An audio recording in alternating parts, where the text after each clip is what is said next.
Sem o Espírito, a igreja ela é apenas uma organização qualquer, uma instituição qualquer, como qualquer outra, irmãos, sem exagero nenhum.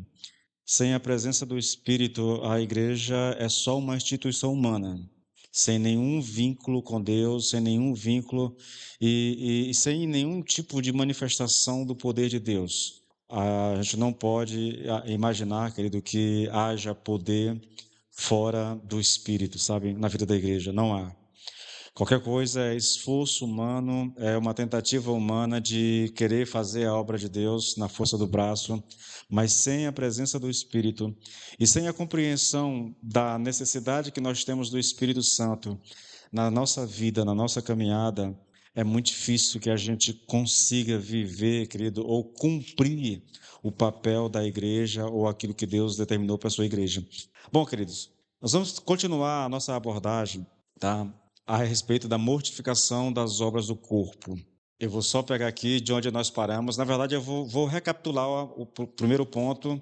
Nós começamos a semana passada, fizemos uma pergunta e a pergunta foi, né? Como é que a gente pode mortificar as obras, os feitos do corpo, as obras do corpo? E aí nós fizemos essa pergunta e nos propusemos a respondê-la, tá? E, em primeiro lugar, eu coloquei aqui, querido, que essa é uma abordagem que a gente deve fazer de duas maneiras, né? Primeira, a gente vai trabalhar, nós trabalhamos um pouco a ideia do monarquicismo católico romano e da autoflagelação. São duas ideias em uma só. Nós tratamos disso, explicamos o que significa isso tudo, e depois nós falamos do legalismo, tá? E explicamos também o que era o legalismo. A gente deu alguns exemplos aqui da prática legalista dentro da igreja. Isso está na ministração da semana passada. Hoje, eu quero fazer uma pergunta novamente, tá? Mas ainda continuando o mesmo assunto. A pergunta é: qual é? Eu falei de duas maneiras erradas a respeito de mortificar a carne, que é o monarquicismo católico romano e a autoflagelação, e depois o legalismo. Se são maneiras erradas, então a gente pergunta, né, qual é a maneira correta de mortificar as obras do corpo? E aqui, querido, a gente vai dar sequência no nosso estudo, porque tem muita coisa para ser trabalhada, tá bom? Mas antes disso, vamos ler o texto? Eu vou abrir aqui o meu texto. Na verdade, eu vou deixar aqui. Eu vou ler os versículos. Vou pegar o texto. Romanos capítulo 8, tá bom, queridos? Romanos 8. E nós vamos ler os versículos 12 e 13. Na verdade, eu vou me ater apenas ao 13, que diz assim: de maneira que, irmãos, somos devedores não à carne, para viver segundo a carne, porque se viverdes segundo a carne, morrereis, mas se pelo Espírito mortificardes as obras do corpo, vivereis. Tá? A gente vai orar mais uma vez, colocando diante do Senhor a nossa ministração, a reflexão de hoje, pedindo graça a Deus que nos ajude. Pai, nós estamos em Sua presença, Pai.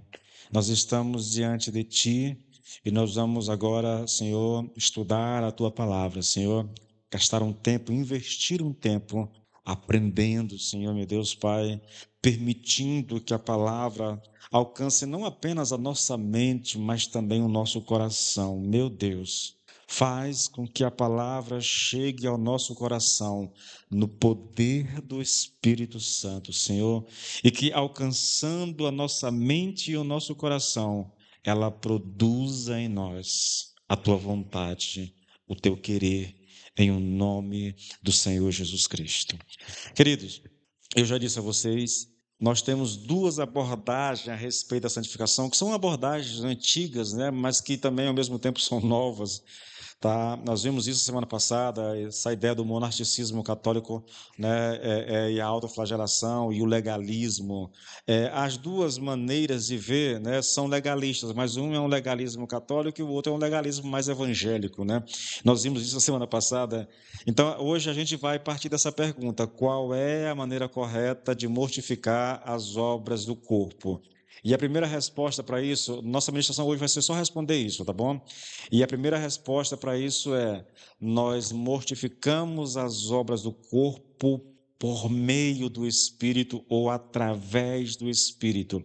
Olha o versículo 13 aí, mais uma vez, apenas a parte B do versículo, tá? Se você puder olhar aí, Dê uma olhada, apenas a parte B do versículo, tá? E diz assim: mas se pelo Espírito mortificardes as obras do corpo, vivereis. Percebe, querido? Há uma instrução muito clara.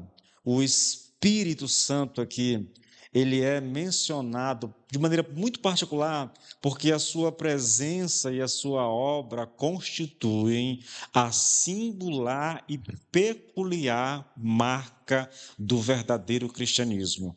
É isso que diferencia o cristianismo do moralismo, do legalismo e de qualquer outra abordagem a respeito da santificação. Existem muitas abordagens a respeito da santificação, mas somente a abordagem cristã diz que nós podemos viver uma vida de santidade ou nós podemos mortificar as obras do nosso corpo por meio do Espírito, através do Espírito. Vocês sabem, o Espírito Santo está no cristão, querido. Na verdade, é impossível alguém ser cristão sem que o Espírito habite nele. Se a pessoa é cristã, com certeza o Espírito Santo está nessa pessoa e está operando na vida dela, tá? É o Espírito que nos capacita, é o Espírito que nos dá força, é Ele que nos dá o poder, é por causa do Espírito que desfrutamos da salvação que o Senhor Jesus Cristo realizou na cruz, tá? No nosso lugar, e é Ele que nos habilita a desenvolver essa salvação, querido. Então, o cristão é alguém que nunca deveria queixar-se de falta de capacidade e de poder. Um cristão é alguém que não deveria dizer assim, eu não posso fazer isso, porque se ele diz isso, ele está negando as Escrituras. Eu estava com alguém recentemente, né? Pastor, mas eu não consigo fazer isso. Eu digo, querido, se você não consegue fazer isso, então tem alguma coisa de errado em você. Porque se o Espírito está em nós, ele vai nos habilitar a viver de acordo com a vontade de Deus, tá? O homem em quem o Espírito Santo habita, querido, não deveria jamais dizer assim, eu não posso fazer isso, eu não consigo fazer isso. Porque agir dessa forma, dizer tais coisas, é negar a verdade a respeito dele próprio. Nós somos alguém em quem o Espírito habita. O Espírito Santo de Deus, né, o poder que trouxe à existência todo o universo, habita dentro de nós. Aqui, irmãos, aqui a gente precisa rever algumas coisinhas, sabe?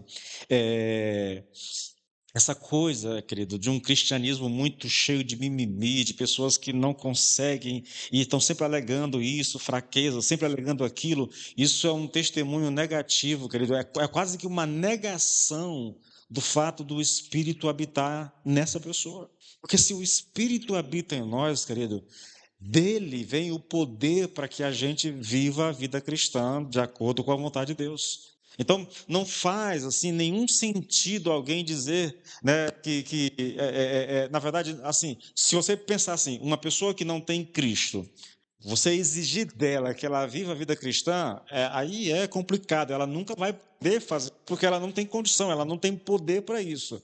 Mas no que diz respeito ao cristão, querido, aí a realidade é diferente, porque dentro dele habita o Espírito Santo, tá? Dentro dele há poder de Deus. O Espírito, como uma pessoa, está dentro dele. É provável, querido, e o foco da ministração vai ser exatamente isso hoje. O provável é que, mesmo sendo um cristão, nós tenhamos entristecido o Espírito Santo de tal maneira que, mesmo habitando em nós, ele não opere mais em nós. Porque essa é uma realidade, querido. E eu vou tratar disso com vocês hoje. É por isso que eu estou falando assim. Se eu pudesse, eu pegaria cada irmão da Kairos e colocaria aqui nessas cadeiras para ouvir essa palavra de hoje. Porque muito daquilo que a gente vê na igreja, eu estou falando de forma geral, tá? Inclui a gente também, mas o desânimo que a gente percebe nas pessoas, aquele cristianismo sem vida, sem poder, aquela falta de alegria que a gente percebe em muitas pessoas que dizem cristã, se dá, eu acredito, pela falta de uma ação do Espírito Santo no coração dessa pessoa. Mas não é porque o Espírito Santo não queira agir, é porque ela vem constantemente, frequentemente, entristecendo o Espírito Santo. Veja, eu estou dizendo a você que se o Espírito está em nós, então nós temos, da parte do Espírito Santo, poder para viver a vida cristã, tá? Isso é fato, querido.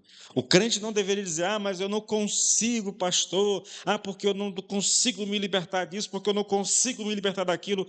Queridos, esse é um discurso que nega a existência do Espírito Santo em nós. Deixa eu te mostrar alguns textos aqui interessantes, irmãos. Versículo 12, mais uma vez. De maneira que, irmãos, somos devedores não à carne para viver segundo a carne, porque se viverdes segundo a carne, morrereis. Mas se pelo Espírito que reside em nós, né, mortificardes as obras do corpo, então vivereis. A ação aqui de Paulo é que nós exerçamos o poder do Espírito que está em nós, tá? O Espírito é poder, ele habita em nós. E por isso nós somos conclamados a exercer esse poder que está dentro de nós. Essa é uma realidade que diz respeito ao cristão. Agora veja, como é que isso funciona na prática, irmãos? Como é que funciona na prática? Como é que a gente pode mortificar as obras da carne, as obras do corpo, na verdade, na prática, sabe? Através do Espírito Santo. E para responder essa pergunta, eu vou responder ela de uma maneira mais generalizada e depois de uma forma mais específica, tá bom, queridos? Aí, nessa abordagem geral, a primeira resposta veja, como é que nós podemos mortificar as obras do corpo por meio do Espírito Santo na prática? Respondendo isso de maneira geral. A primeira coisa que tem que fazer, querido, é entender espiritualmente a nossa situação. Eu estou falando de maneira geral. Eu particularmente acredito, por isso eu coloquei lá no grupo da igreja uma série de textos bíblicos, né? Eu tentei instigar os irmãos para que os irmãos respondessem, né? Responderam alguma coisa, mas eu não me conformei, eu fui lá e eu joguei um monte de texto bíblico, mostrando quem nós somos em Cristo Jesus.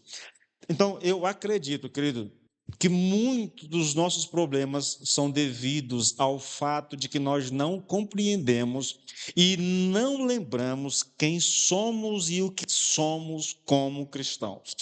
Você consegue entender isso? Não há coisa pior para um crente do que ele não saber quem ele é, querido, Cristo Jesus. Eu estou até lendo um material sobre isso, porque eu vou gravar uma série de vídeos a respeito dessa questão da identidade nossa. Se Deus quiser, essa semana ainda, ou no máximo segunda-feira, eu já começo a gravar vídeos novamente, vídeos pequenininhos, tá bom? Trazendo essas realidades para nós. A primeira coisa que eu quero trazer é a nossa identidade. Eu vou fazer uma série de vídeos para cada versículo que traz um aspecto da nossa identidade. Eu vou fazer um videozinho curto e explorar isso. Eu entendo, querido, e eu venho dizendo isso aqui constantemente. O crente deveria pregar para si mesmo constantemente, relembrando a obra de Cristo na cruz do Calvário, o que foi que ele fez na cruz, sabe?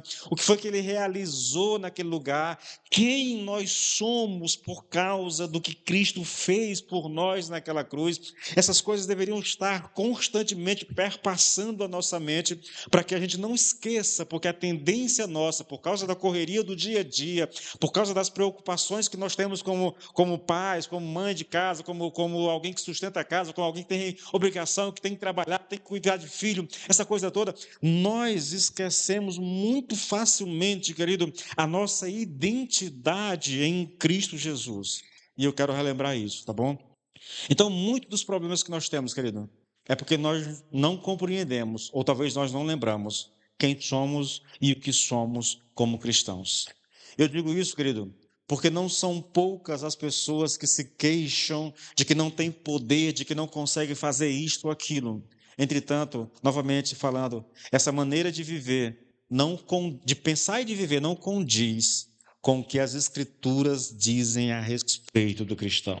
Nós temos poder, querido, porque o Espírito habita em nós. Olha o texto, irmãos.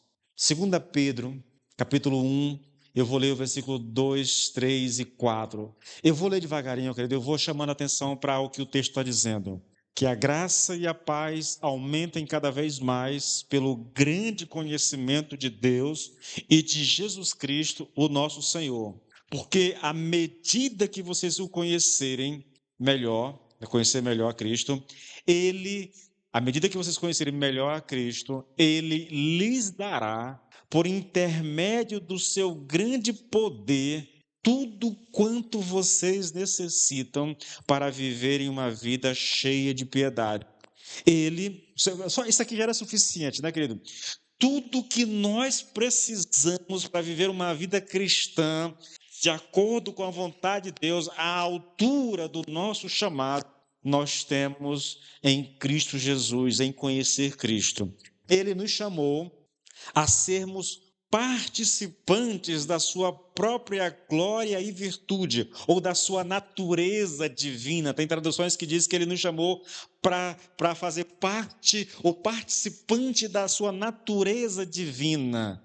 E por esse mesmo grandioso poder, ele nos concedeu todas as suas ricas e maravilhosas promessas para nos salvar da imoralidade e dos desejos desse mundo e fazer-nos participantes da sua natureza divina. Você percebe, querido?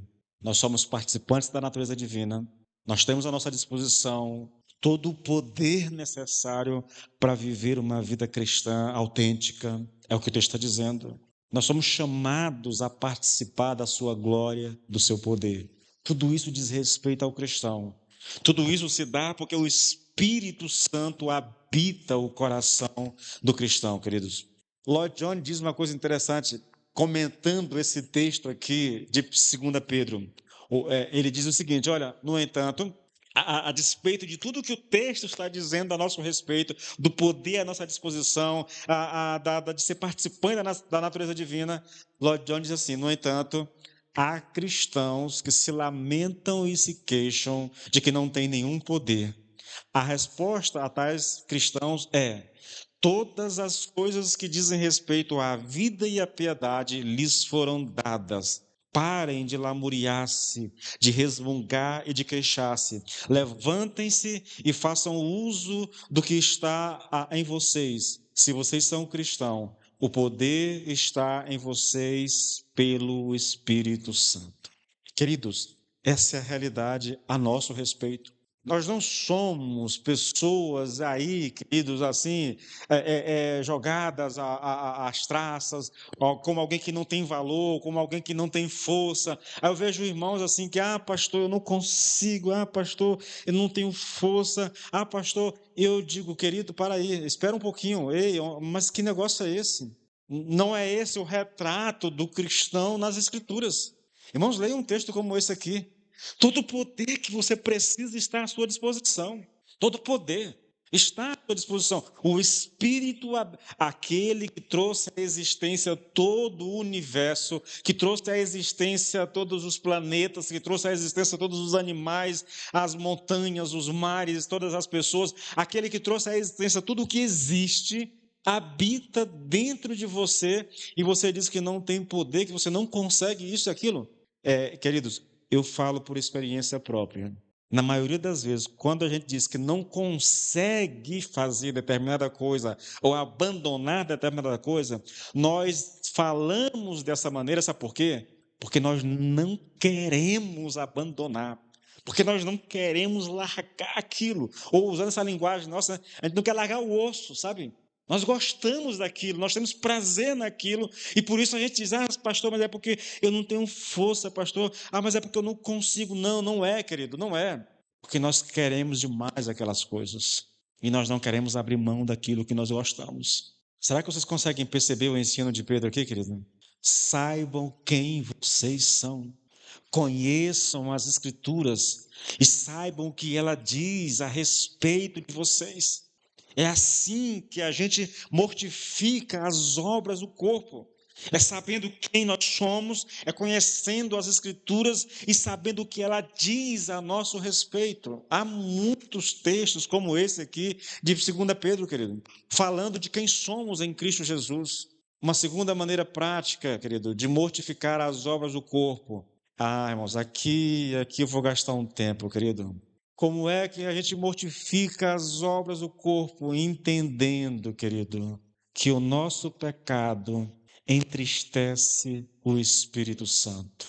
Efésios capítulo 4, versículo 30 diz assim: e não entristeçam o Espírito de Deus, no qual vocês foram selados para o dia da redenção. Escute, querido, eu vou gastar um tempo aqui, agora eu vou com calma, porque isso aqui é muito importante, irmãos. Toda vez que pecamos, queridos, o que importa não é tanto que pecamos e ficamos em condições miseráveis, mas o principal é que quando nós pecamos, nós entristecemos o Espírito Santo de Deus que habita o nosso corpo. Será que conseguimos atentar para isso, querido? Será que diante do pecado ou da possibilidade de pecar, nós conseguíssemos, assim, de alguma forma, perceber que o problema maior não é o quão mal eu vou me sentir, mas o quanto eu vou entristecer o Espírito Santo com esse pecado? Será que se nós pensássemos assim, a nossa postura não seria outra? Mas talvez alguém pergunte assim, pastor, mas o que significa, então, entristecer o Espírito Santo?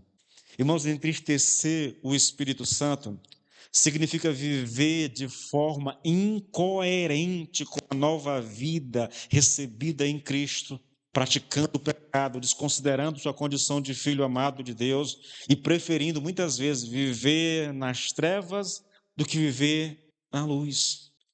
Eu vou colocar isso de uma forma mais fácil de entender. Entristecer o Espírito Santo significa fazer qualquer coisa que não seja santo. Tudo que você faz e não é santo, você está entristecendo o Espírito Santo. Isso vai desde das práticas ligadas à carne, aí você pode pensar aqui, lá em Gálatas capítulo 5, quando Paulo vai falar lá do adultério, da idolatria, de um monte de outras coisas lá. Isso também está relacionado a palavras torpes, que eu vou falar um pouco sobre isso aqui, pensamentos impuros e uma série de coisas que nós fazemos. Tudo aquilo que você faz e não é santo, você está entristecendo o Espírito Santo. Você consegue entender isso? É viver de forma incoerente com quem você é. Quem você é? Se você tem o Espírito, você é filho de Deus. Então, não andar como filho de Deus significa entristecer o Espírito Santo. Pecar entristece o Espírito Santo. Desconsiderar a sua condição de filho, praticando o pecado, você entristece o Espírito Santo. Preferindo andar nas trevas do que andar na luz, você entristece o Espírito Santo, querido.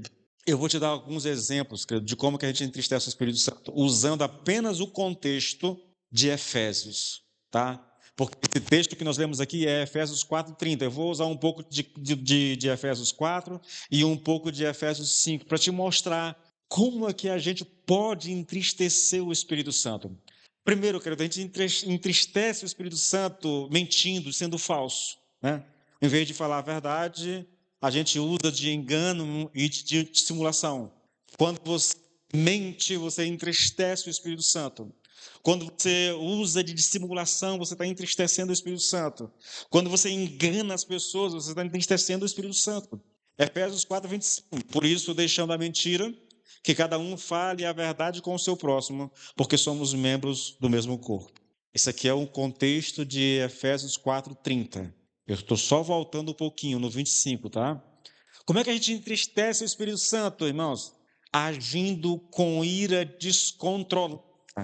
É quando a gente deixa o ressentimento e a raiva dominar o nosso coração. É quando nós não conseguimos perdoar as pessoas e permitimos que o nosso coração se encha de ressentimento, de raiva, de rancor contra alguma pessoa. Agindo assim, eu estou entristecendo o Espírito Santo de Deus. Efésios 4:26, irmãos. Fiquem irados, ou irai-vos e não pequeis.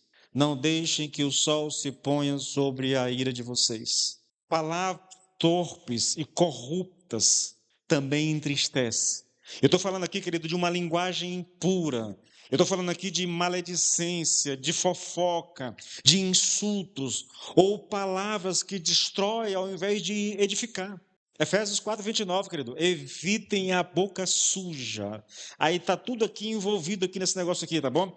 Digam só o que é bom e útil àqueles com quem vocês estiverem falando e o que resulta em bênção para eles. Não saia da vossa boca nenhuma palavra torpe.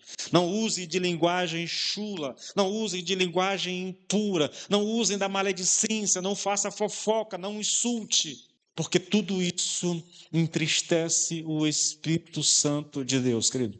Entristece o Espírito Santo. A outra coisa que entristece, irmãos, se eu fosse você, eu ia sondando o coração, querido, porque isso aqui é uma mensagem para a gente sondar o coração. Amargura e ressentimento entristece profundamente o Espírito de Deus. Guardar mágoa contra irmão significa entristecer o Espírito Santo. Efésios 4:31. Abandonem toda a amargura, todo o ódio e toda a raiva. Evitem toda gritaria, insultos e maldades. Por quê? Porque todas essas coisas entristecem o Espírito Santo de Deus. Tudo isso, querido, entristece o Espírito Santo. Você percebe, querido? Eu penso de todo o meu coração que essa é uma das causas, talvez a principal causa para o desânimo na vida de muitas pessoas, porque elas estão frequentemente entristecendo o Espírito Santo, magoando o Espírito Santo. Nós precisamos entender, querido, que o Espírito de Deus é uma pessoa que habita dentro de nós. Eu preciso trazer à memória constantemente a lembrança de que o Espírito Santo é uma pessoa e que ele habita dentro de mim, para onde eu for, o que eu estiver pensando, o que eu estiver olhando, essas coisas, o que eu estiver sentindo, tudo isso o Espírito Santo está partilhando comigo. Ele sabe, ele conhece, ele está dentro de mim. Mas tem mais coisas ainda, irmãos. Todo tipo de imoralidade sexual e impureza, querido, entristece o Espírito Santo. Todas as práticas que desonram o corpo e o propósito santo de Deus para o nosso corpo, entristece o Espírito Santo. Efésios 5, irmãos, 3 e 4, diz assim, olha, que não haja pecado sexual, impureza ou ganância entre vocês.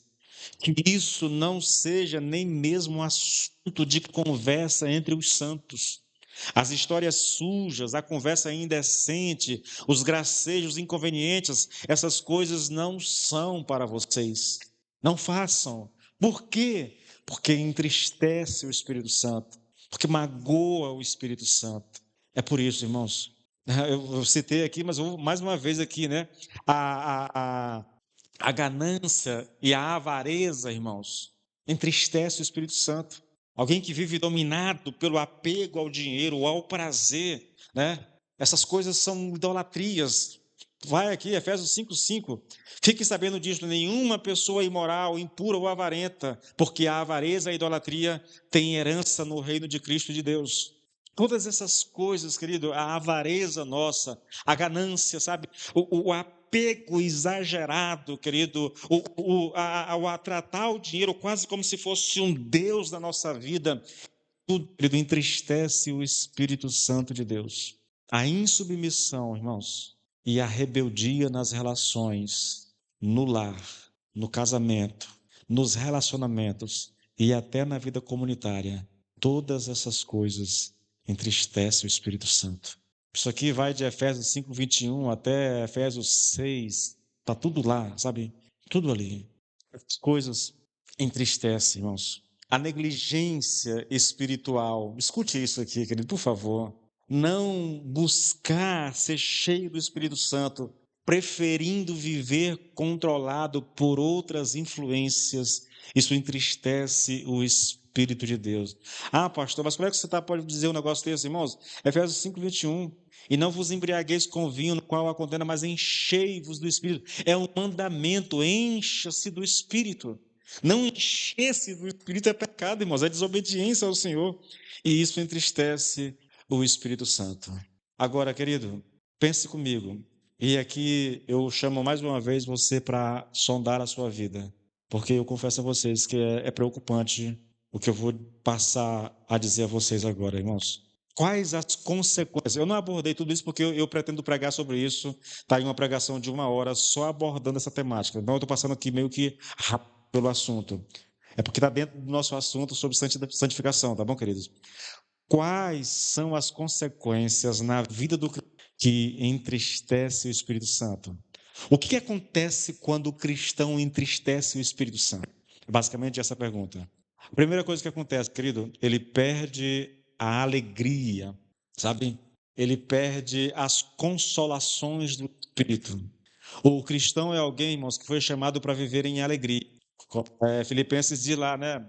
Regozijai-vos no Senhor, regozijai-vos no Senhor. Outra vez eu digo, regozijai-vos no Senhor, regozijai-vos sempre no Senhor. Esse é um mandamento que percorre a Bíblia, o Novo Testamento, sabe? Mas, quando nós entristecemos o Espírito, querido, as consolações e essas ternas manifestações do seu amor, elas são retiradas de nós. E porque isso é retirado de nós, querido, como consequência, o crente deixa de experimentar a paz e a alegria espiritual, passando a caminhar de forma árida, sem entusiasmo. Porque eu entristeci o Espírito deixa de agir em mim, querido. O Espírito deixa de operar dentro de mim, irmãos. É o que está dizendo aqui o texto. A retirada das manifestações do amor e da presença consoladora de Deus. É o que acontece na vida de alguém, tá, que entristece o Espírito Santo. A questão aqui, irmãos, é que o Espírito Santo, como forma de disciplina, ele retira, escute essa expressão que eu vou já explicar ela, tá bom? Ele retira as suas ternas visitações de amor, deixando o crente entregue a si mesmo. Essas ternas visitações de amor significa algumas coisas. Primeiro, significa experiências da presença de Deus. Eu estou falando aqui de momentos em que o crente sente de forma clara e profunda que pertence a Cristo. Me permite contar, essas coisas a gente vai falando isso e não sei se é bom, não sei, mas é porque me vem à mente, né?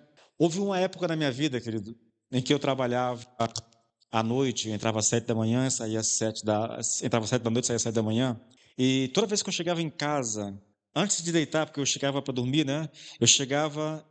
Eu ia para o meu quarto, me ajoelhava em cima da cama e eu começava a orar. Queridos, era impressionante, porque quase toda vez que eu fazia isso, eu sentia a presença de Deus comigo naquele lugar. É uma experiência assim muito, muito gratificante, querido, que fortalece a nossa vida, que fortalece a nossa fé no Senhor, sabe? Nos prepara para viver a vida cristã.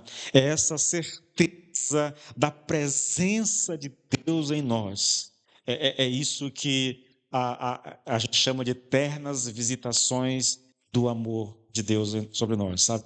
Outra coisa que também explica o que são essas ternas visitações de amor é o consolo e a alegria que nós sentimos na presença do Senhor. Eu estou falando aqui, querido, de momentos em que o Espírito de Deus enche o nosso coração de paz, de segurança e até mesmo de alegria, sabe? Quando ele produz isso em nós, por estar na presença do Senhor, por buscar ao Senhor, o nosso coração ele é cheio de paz, de alegria, ele é cheio, sabe, a gente sente aquela segurança, aquela certeza de que nós somos filhos de Deus, de que nós somos salvos de verdade. Isso é algo que o Espírito Santo produz em nós. Vem dele isso. Isso é chamado de ternas visitações do amor de Deus. É quando ele permite que a gente sinta esse amor dele por nós. É quando ele enche o nosso coração de paz e de alegria, querido. Outra coisa também que o Espírito Santo faz, e que a gente chama de ternas visitações de amor, é a confirmação íntima da nossa filiação divina. Aqui eu estou falando de ocasiões em que o Espírito testifica ao nosso Espírito de que nós somos filhos de Deus. Isso aqui, a gente chama isso aqui também de batismo com o Espírito Santo. É uma experiência muito semelhante à ideia do batismo com o Espírito Santo. É esse testemunho. A gente pode ter segurança de salvação de duas formas. Uma é aquela que vem das deduções que nós fazemos ao ler a palavra de Deus. A gente lê a palavra de Deus e deduz pela palavra de Deus que nós somos salvos, entende? Então há muitos textos nas Escrituras que apontam para isso. Só que essas deduções que a gente faz, essas confirmações que é fruto da dedução, falha, sabe? Falha. Quando a gente está numa crise, num tempo difícil e que aquilo está se prolongando por um longo tempo, né? A gente passa a questionar um pouco isso. Agora, tem uma experiência, querido, que o Espírito produz em nós, onde ele confirma no nosso espírito que nós somos filhos de Deus. Ela não depende mais de deduções, ela não depende mais de conhecimento, é uma experiência direta com o Senhor. É isso. Quem faz isso em nós é o Espírito Santo. As ternas visitações de amor também são momentos de comunhão íntima com o Senhor. Eu estou falando aqui de quando o cristão ora, de quando o cristão lê ou adora, e ele experimenta essa sensação viva da proximidade e do amor de Deus. É aquela certeza, irmãos, eu nunca mais tive experiências semelhantes. Eu acho até que isso tem um propósito, eu não sei, mas nos meus primeiros anos de convertido, todo culto, praticamente todo culto, eu tinha uma experiência muito íntima com Deus. Eu lembro demais da igrejinha, querido, eu lembro demais. O Ministério do Louvor era uma caixa amplificada, um violão e uns 3 irmãos cantando. A igreja, aquele cimento batido, sabe, o banquinho de madeira. Mas, irmãos, na hora do louvor, eu era literalmente arrebatado para diante do trono de Deus. Eu mergulhava numa experiência com o Senhor tão profunda, querido, tão íntima, tão pessoal. Aquilo aconteceu durante anos no início da minha caminhada. Hoje, eu já não desfruto dela com tanta frequência, sabe? Acontece de vez em quando, principalmente quando eu estou orando aqui na igreja sozinho, acontece isso comigo. Mas naquela época era muito mais forte, muito mais recorrente, né? Isso serve para fortalecer a gente. Bom, querido, tudo isso são experiências que o Espírito Santo permite que a gente passe, que a gente experimente. Agora, por entristecer o Espírito Santo, querido, essas ternas visitações de amor, elas são retiradas do crente e o crente fica entregue a si mesmo. Sabe o que acontece, querido? Desânimo, falta de alegria, tristeza. A vida cristã se transforma numa obrigação, num fardo. A gente vem para cá brigando com a gente mesmo, porque a vontade é de não vir.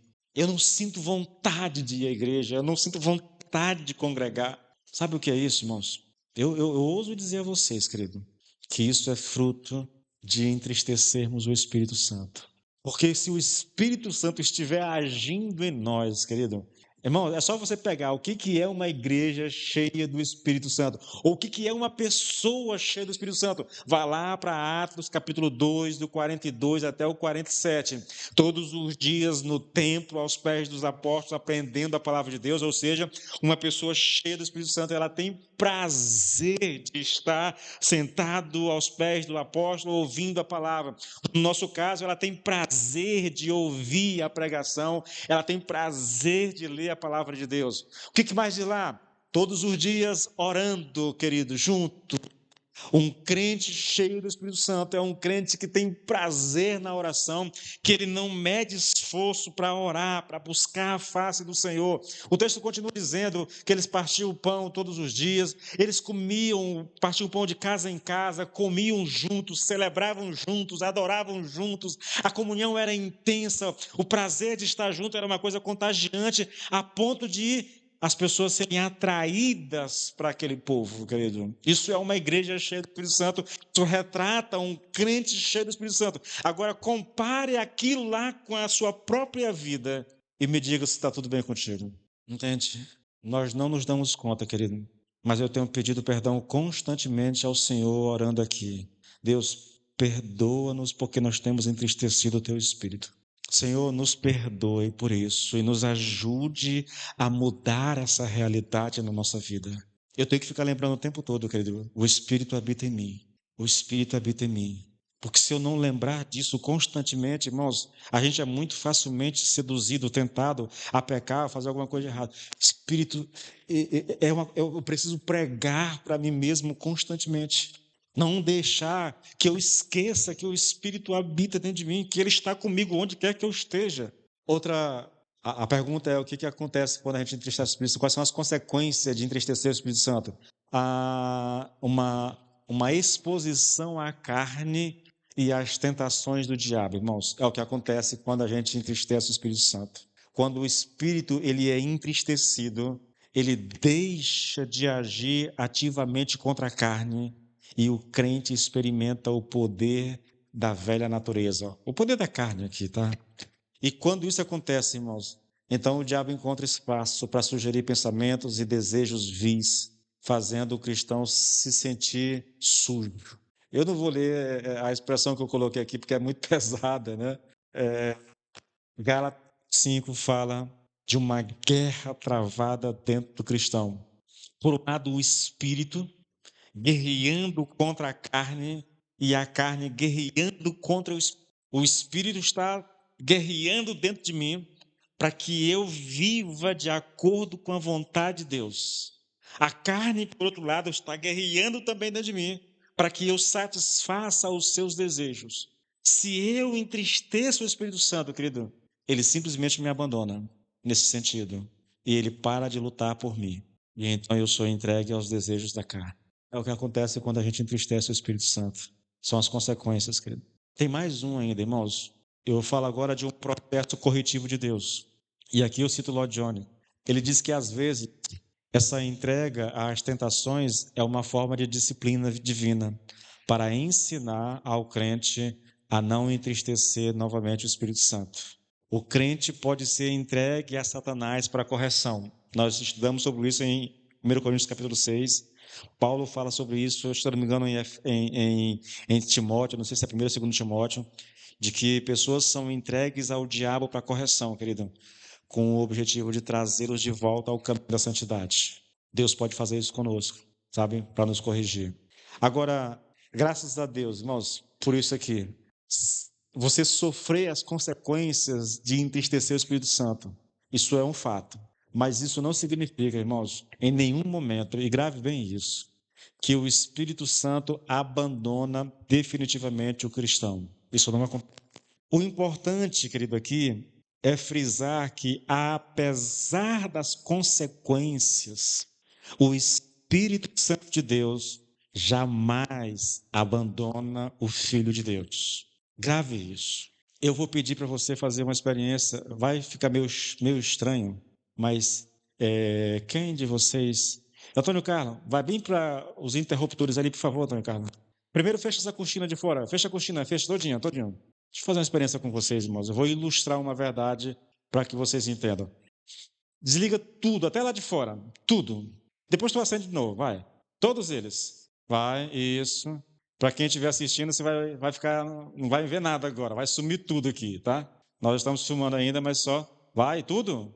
Isso. Ainda ficou luz ligada aqui só aqui dentro ainda. Mas isso serve para ilustrar um pouco, irmãos, sabe? O que eu quero, meu ponto. As luzes continuam aqui, mas elas estão apagadas. Elas não estão trabalhando. Entende? Com o Espírito Santo é muito semelhante. Você entristeceu o Espírito Santo, ele continua em você. Você não perde o Espírito Santo, senão você perderia a salvação. Ele não sai de você. Você foi um escolhido, é um eleito de Deus, então você não perde o Espírito Santo. Mas o Espírito Santo deixa de agir na sua vida. Pode ligar, Antônio Carlos. Ele deixa de agir na sua vida. Você fica por conta própria. É como andar no escuro. Você vai começar a tatear agora, Pedro, sem a direção, sem o poder, sem o auxílio, sem as ternas visitações do amor de Deus sobre a sua vida. Entende? Pode ligar, Antônio Carlos. Isso. Eu queria que vocês entendessem essa verdade, irmãos. Eu oro para que o Espírito Santo nos ajude a entender isso. Que o Espírito nos auxilie na compreensão dessa verdade, irmãos. Eu, de todo o meu coração, acredito que essa talvez seja o problema mais urgente a ser tratado com cada um de nós aqui na Kairos. Eu não vou nem me ater a outra igreja porque não é a minha responsabilidade, é a minha responsabilidade com vocês. é chamar a atenção para essa realidade. É provável que nós estejamos entristecendo frequentemente o Espírito de Deus. E por isso ele deixou de agir em nós. Por isso você anda desanimado. Por isso você não tem mais prazer no culto. Por isso você não tem mais prazer na palavra. Por isso você não tem mais prazer em congregar. Entende? Por isso a vida cristã se transformou num fardo pesado que você está tentando carregar por conta própria, sem o poder do Espírito Santo. Querido, se você se identificar, se você percebe, se o Espírito de alguma forma falar ao teu coração, pelo amor de Deus, corrija isso o mais rápido que você puder.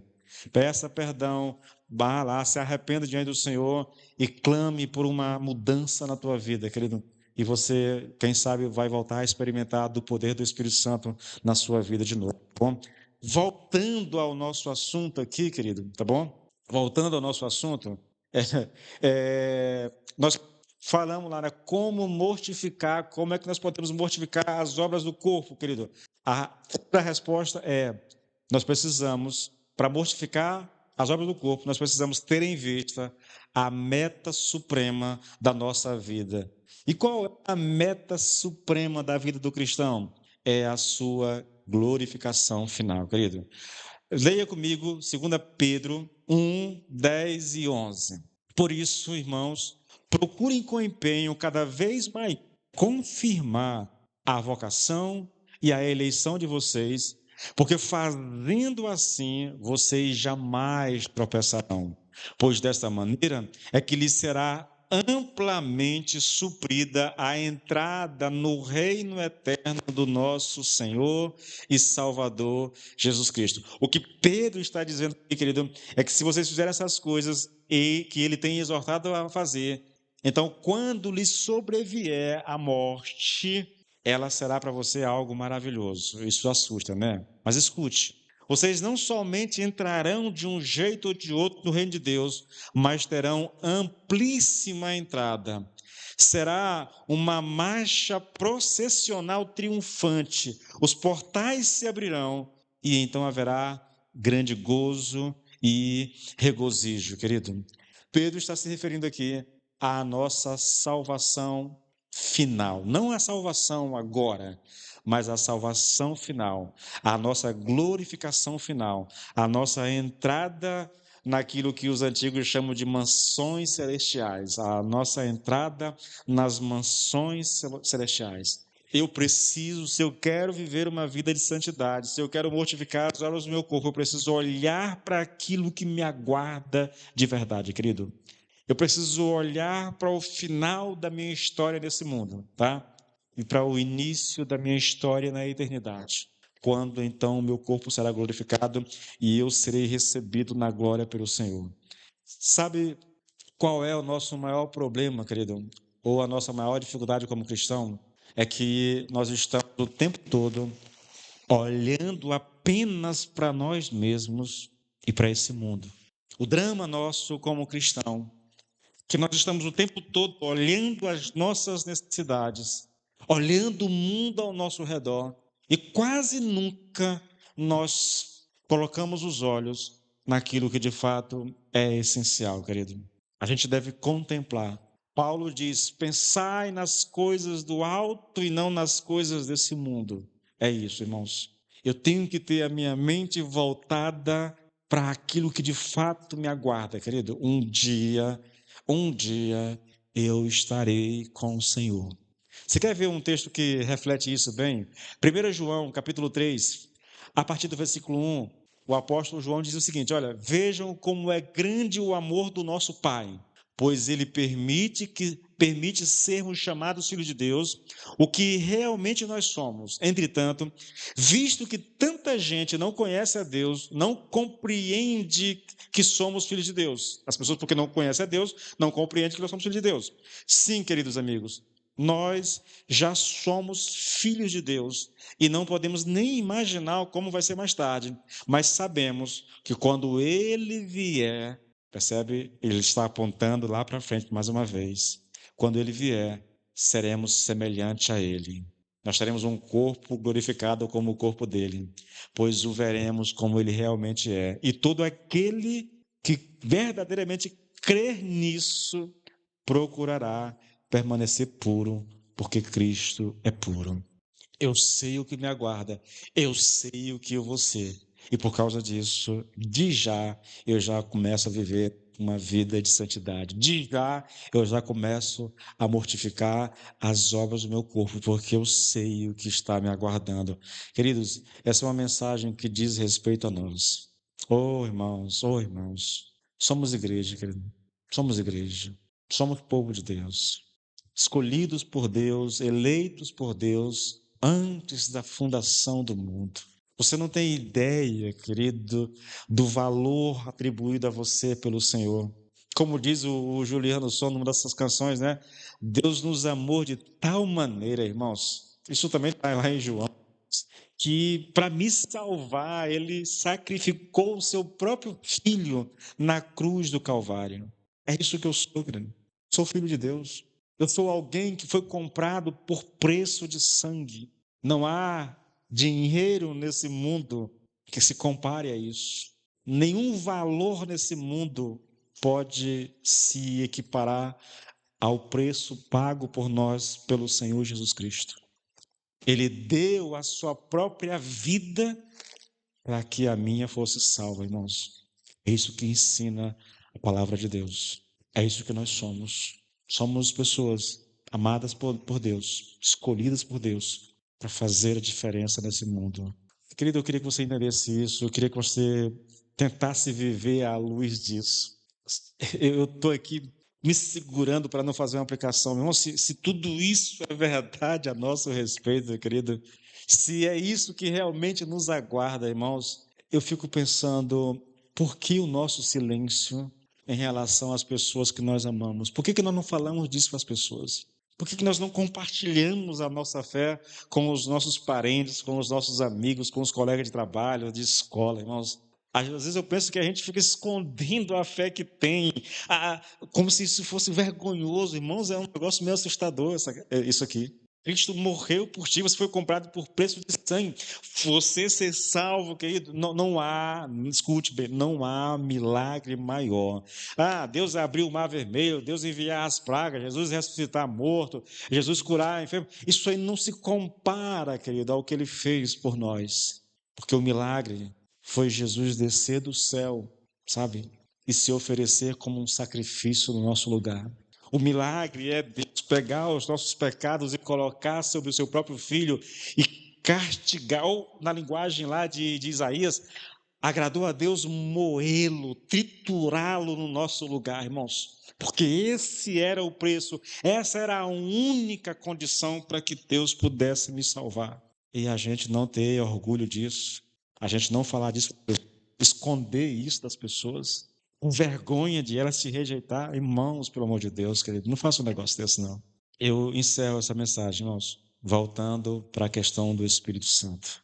Querido, eu não conheço o teu coração, eu não sei se Deus está falando contigo, eu não sei o que acontece, eu não sei se você deu ouvidos, eu não sei se você, como diz as minhas filhas, eu vou tapar os ouvidos porque eu não quero ouvir esse negócio, né? Eu não sei.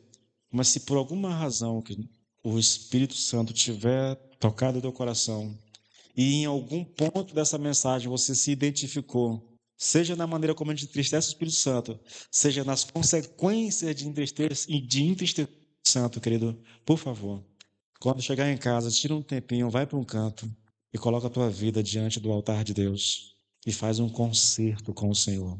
Peça perdão, se arrependa e mude de vida, querido. Mude de vida, tá bom? Vamos nos colocar de pé, vamos orar encerrando.